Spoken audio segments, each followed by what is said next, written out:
Local is now arriving. We invite you onto the platform to watch the arrival, but for your safety, please remain off all tracks and behind all yellow lines. If you have small children with you, please take them by the hand at this time. For those needing to pick up or purchase tickets, please see the ticket agent at the ticket office. We hope you enjoy your visit today and want to thank you for riding with the Tennessee Valley Railroad Museum.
has a lot of trouble. Yeah. Need to plug one and then 5 more spring out. Okay. Oh, one of those. Yeah. No doubt.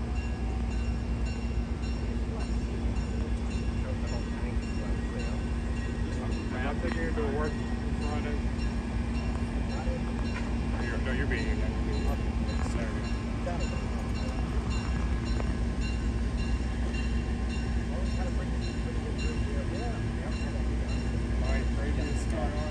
Not really. No. That's nothing aside. Yeah, nothing aside from normal, but the whole excuse me. I deserve that.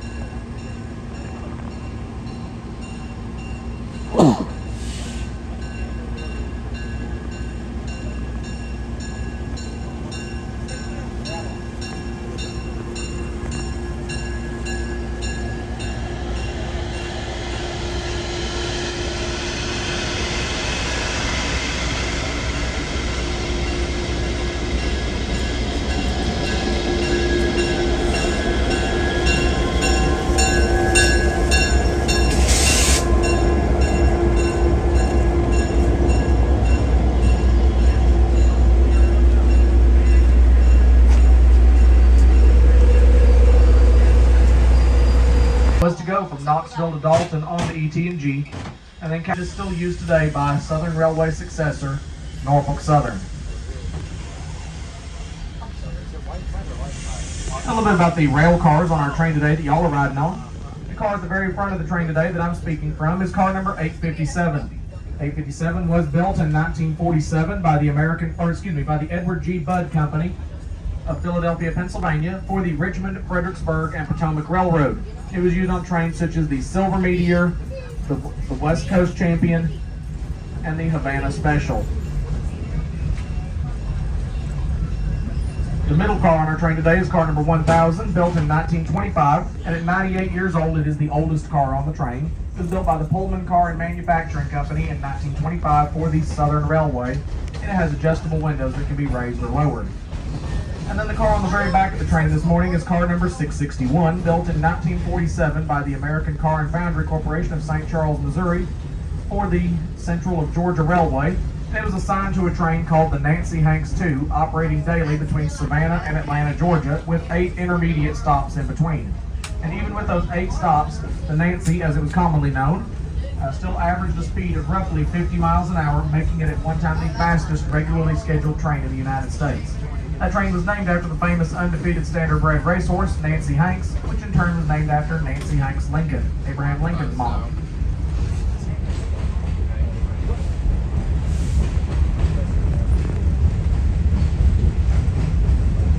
On the left of our train, you'll see down below us a tree with a yellow stripe painted on it, indicating the high water mark of the flood of 1867 for the South Chickamauga Creek that we're now crossing rose to a point 9 feet above the railroad. The original right-of-way was down below us and to our left at this location. Now off to the right down below us, that other set of railroad tracks you see is the Tyner Branch. The Tyner Branch was constructed initially in 1942 by the Nashville, Chattanooga, and St. Louis Railway to connect the Western and Atlantic Railroad main line with the Volunteer Army Ammunition Plant here in Chattanooga, where they manufactured TNT from World War II up through Desert Storm. Today, the volunteer site is now the home of the Enterprise South Industrial Park and the Volkswagen Assembly Plant. Kind of ironic that a site once used to make material to fight the German army during World War II is now the home of a German automobile plant. Now our next bridge will be over the Western and Atlantic Railroad. The Western and Atlantic was the very first railroad to be completed into the city of Chattanooga, being completed in May of 1850. It was built by the state of Georgia, operated by the state of Georgia, and to this very day it is still owned by the state of Georgia. So yes, you heard me correctly, Georgia does own land in Tennessee, aside from Neyland Stadium. Go Dogs.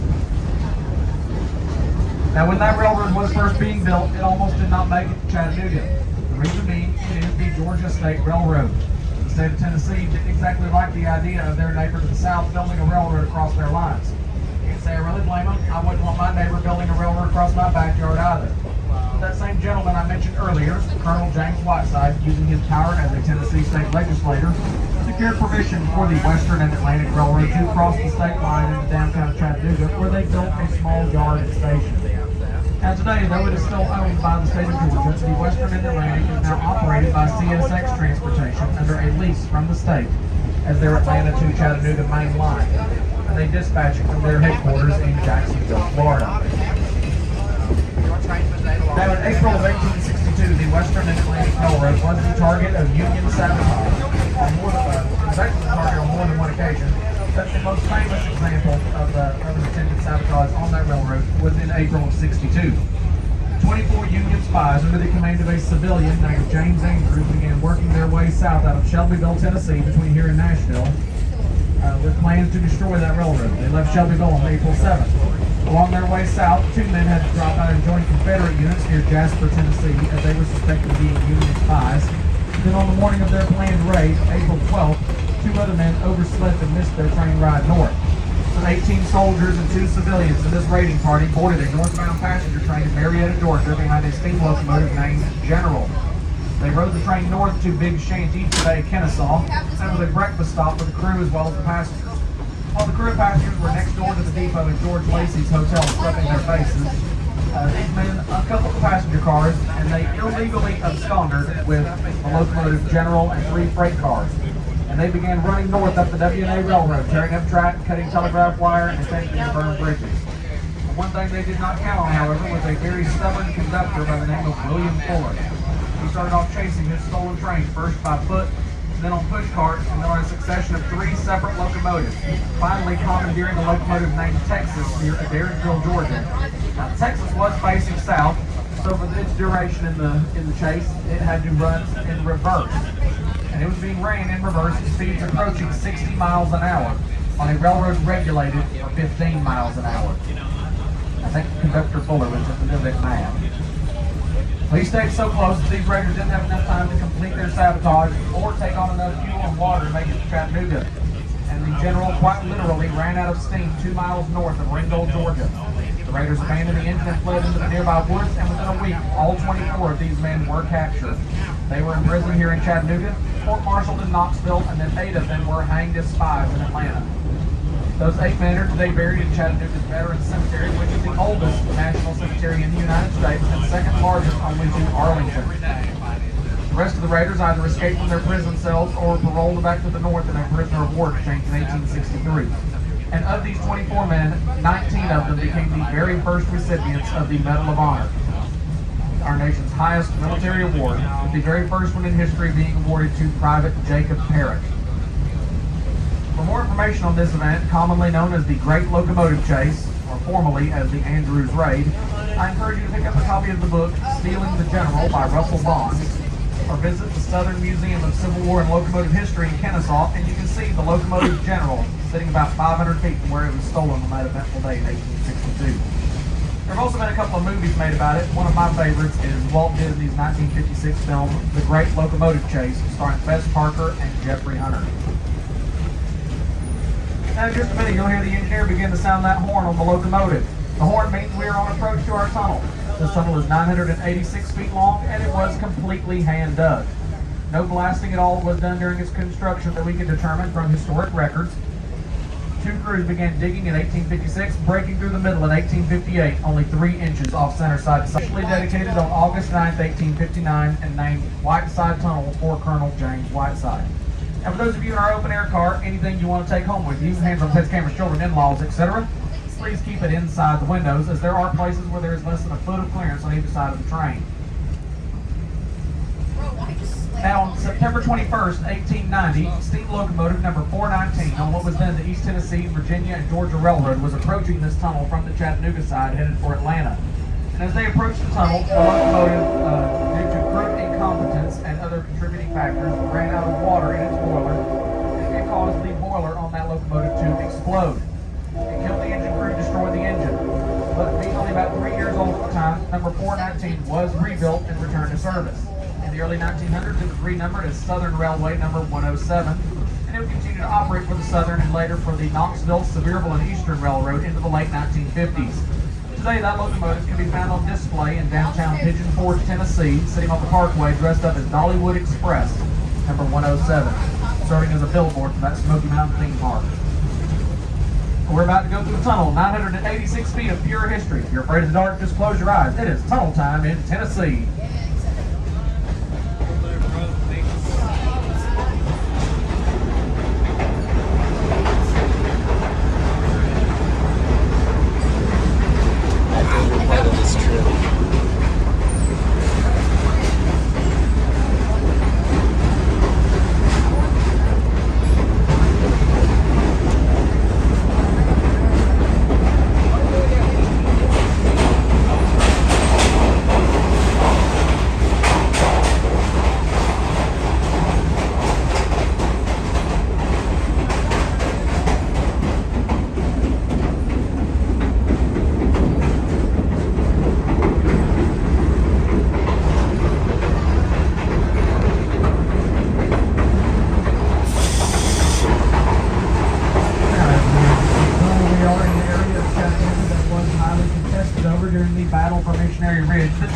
November of 1863.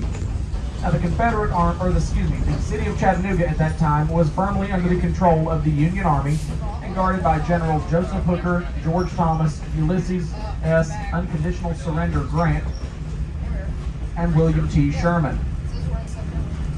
Now, the Confederate Army wanted Chattanooga back for its strategic importance, so they attempted to surround the city on Lookout Mountain and on Missionary Ridge.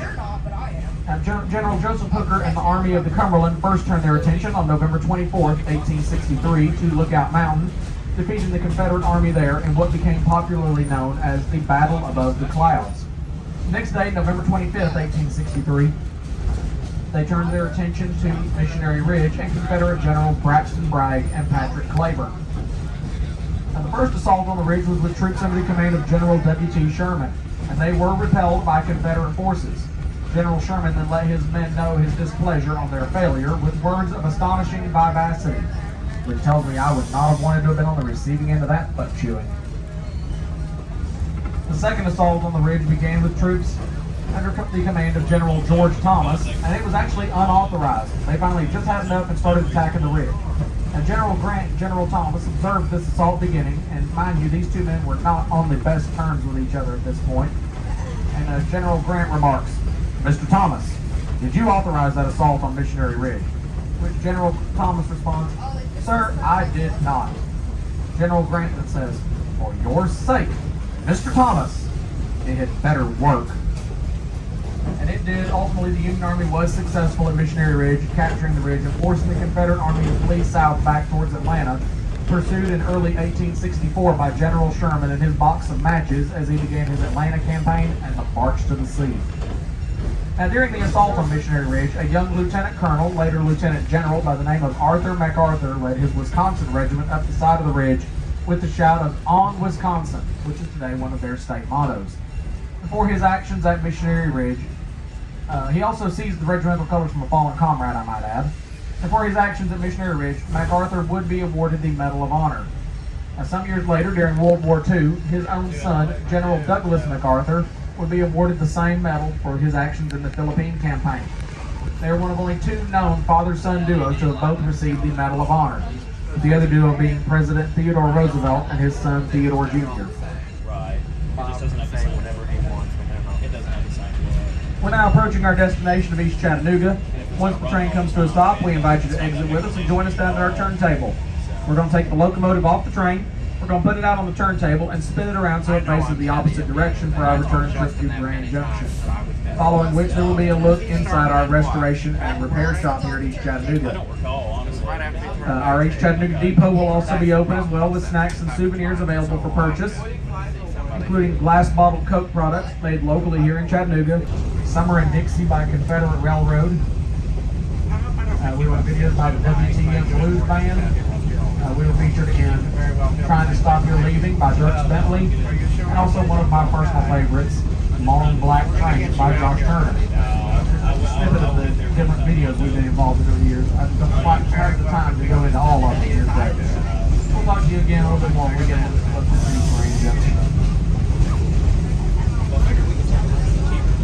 the Get out of the shot. Work together, everybody. Work.